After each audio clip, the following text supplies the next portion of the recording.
গরু বেচে লাভ করতে পারি নাই, এটাই সবচেয়ে বড় মিথ্যা কথা। ওই গরুটা দাঁতে নাই, ওরা কিন্তু বলে যে দাঁতছে, ওইটাই ওদের মিথ্যা কথা। মানুষের যার জ্ঞান নাই ওই গরুর সাথে তুলনা করা হয়। গরুর হাটে সবচেয়ে বড় মিথ্যা কথা কি থাকে? গরুর ব্যাপারীরা গরু বিক্রি করে বলে বলে লস খাইছি, মানে গরু বেচে লাভ করতে পারি নাই, এটাই সবচেয়ে বড় মিথ্যা কথা। মিথ্যা কথা কোনটা? মনে করেন ওই গরুটা দাঁতে নাই, ওরা কিন্তু বলে যে দাঁতছে, ওইটাই ওদের মিথ্যা কথা। সবচেয়ে বড় মিথ্যা কথা হয়েছিল ব্যাপারীরা, সবচেয়ে বড় মিথ্যা কথা বলে ওরা গরু বেচে লাভ হলো বলে লস হয়েছে।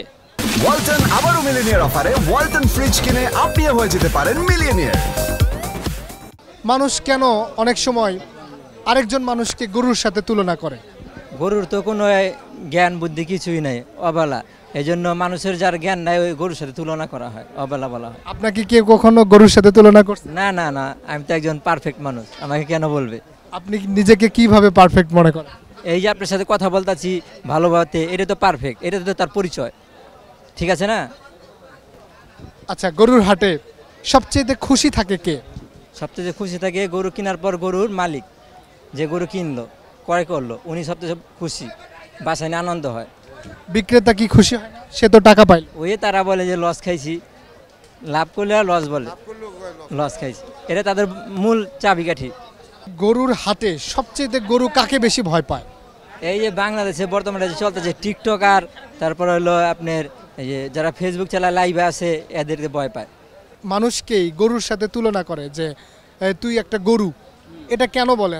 কারণ গরু হচ্ছে একটা অবলা প্রাণী, জ্ঞান বুদ্ধি নাই, তাই মানুষের সাথে তুলনা করা হয়। ওয়ালটন আবারও মিলিনিয়ার অফারে ওয়ালটন ফ্রিজ কিনে আপনিও হয়ে যেতে পারেন মিলিয়নিয়ার। আপনাকে কেউ কখনো গরুর সাথে তুলনা করছে? আপনাকে না, কখনো না। কেউ করেনি? না, সত্যি করে বল। সত্যি। পুরস্কার আছে? থাক, আমাকে কেন বলবে? আমি তো পুরো পারফেক্ট লোক। কেন আপনাকে পারফেক্ট মনে হয় কেন? এই যে আপনাদের সাথে কথা বলতেছি, শুদ্ধ ভাষায় কথা বলতেছি। আচ্ছা, গরুর হাটে গরুর সবচেয়ে কষ্ট মনে হয় কিসে আসলে? গরুর কষ্টের এই যে ওরা যে একবার টান টান করে একবার বাসার সাথে বাইরে রাখে, এটাই ওদের সবচেয়ে বেশি কষ্ট হয় গরুর। আপনার কাছে কি মনে হয়? ওরা চুলোকে ঠিক মতো বসতে দেয় না, তারপরে সুযোগ সুবিধা নাই, তারপরে একবার টান টান করে বাইরে রাখে, সারাদিন দাঁড়ায় থাকে, মানে কোনো ইয়া নেই।